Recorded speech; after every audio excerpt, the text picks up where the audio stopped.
Ready. Sir अपना परिचय बताइएगा। मैं रमेश सिंह, तत्कालीन जिला विद्यालय निरीक्षक मऊ। सर एक आजमगढ़ मंडल के मऊ जिले में कुछ फर्जी नियुक्तियों का मामला आया है, जिसमें 42 ऐसी नियुक्तियां हैं जो लीग से हटकर नियम और कानून को दरकिनार करके की गई हैं। क्या है सर ये पूरा मामला?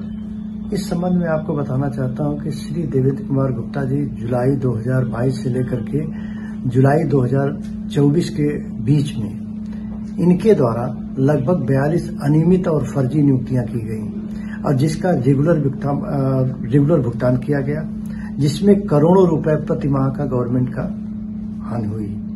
और जबकि इसमें किसी प्रकार का न तो माननीय उच्च न्यायालय का आदेश था, न तो किसी प्रकार का कोई विभागीय आदेश है, न शासन का आदेश है। यदि इनका सही तरीके से इसकी जांच कर ली जाए तो जिस तरह से हापुड़ में इनके खिलाफ एफआईआर दर्ज हुई है, जिस प्रकार से देवरिया में इनके खिलाफ एफआईआर दर्ज हुई है, उसी प्रकार से इनके खिलाफ मऊ में भी एफआईआर दर्ज होगी। और आपको बता दें कि ये 42 नियुक्तियां, कुछ इसमें मृतक आशित का भी इन्होंने दर्शाया है, कुछ स्वयं इनके द्वारा किया गया है।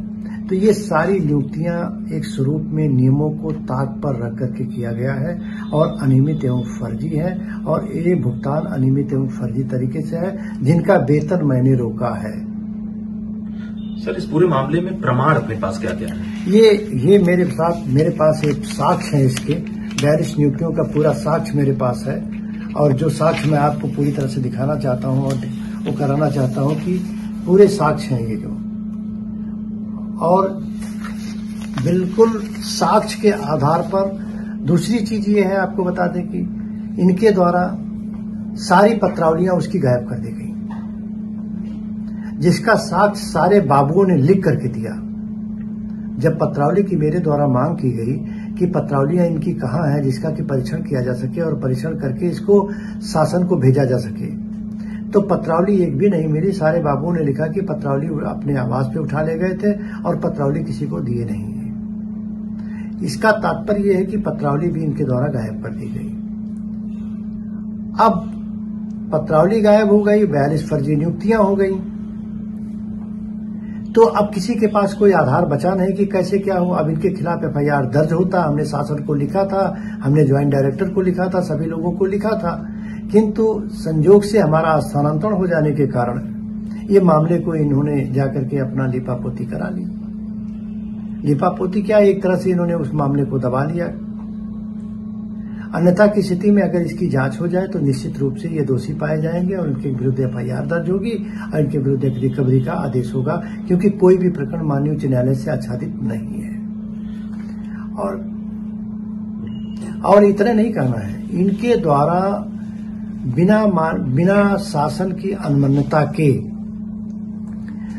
जबकि जिला विद्यालय निरीक्षक को मात्र 2 लाख रुपए का एरियर भुगतान करने का अधिकार है, वो भी माध्यमिक शिक्षा सेवा चयन बोर्ड से चयनित अध्यापकों का, किंतु इनके द्वारा तदर्थ शिक्षकों को शासनादेश की आड़ में साख सीमा को दरकिनार करते हुए बिना शासन की अनुमति लिए इनके द्वारा 2 करोड़ रुपए का एरियर भुगतान कर दिया गया, जिसमें बहुत बड़ा घालमेल किया गया, घोटाला किया गया। और अगर इसकी रियल रूप में जांच हो जाए तो स्पष्ट हो जाएगा कि हाँ, इसमें कितने बड़े बड़े बंदरबाट किए हैं और इनके द्वारा कितने बड़े घोटाले किए गए हैं। ये अपने को साफ सुथरा बनने के लिए इन्होंने पत्रावली को गायब करा दिया, श्री देवेंद्र कुमार गुप्ता जी ने, जो वर्तमान में जिला विद्यालय निरीक्षक बलिया है। और फिर इसके बाद इन्होंने 2 करोड़ रुपए एरियर के मामले को इन्होंने पूरी तरह से दबा लिया, क्योंकि मैं वहां से हट चुका था। फिर इसके बाद इन्होंने पूरी पत्रावली को गायब करा दिया। सारे बाबुओं का सारे एविडेंस, सारा साक्ष्य मेरे पास मौजूद है, जो साक्ष्य आप लोगों को भी दर्शाया जा रहा है। साक्ष्य को देख करके यदि साक्ष्यों का सही तरीके से परीक्षण कर दिया जाए तो निश्चित रूप से इनके खिलाफ मऊ जनपद में भी एफआईआर होगी और निश्चित रूप से दंड के भागी होंगे। सर पूर्व में भी जो जिस डीआईएस की आप बात कर रहे हैं, पूर्व में भी विवादों में रहे हैं। ये पूर्व में भी इनको आरोप इनके ऊपर सिद्ध हो चुका था और इनको ऑलरेडी जो है क्या नाम है शासन द्वारा इनको दंडित भी किया जा चुका था। और पूर्व में इनके सारे आरोप विजिलेंस टीम ने भी सिद्ध कर दिया है। वहां भी अभियोजन की स्वीकृति मांगी गई है इनके खिलाफ, अभियोजन की स्वीकृति भी प्राप्त हो गई है।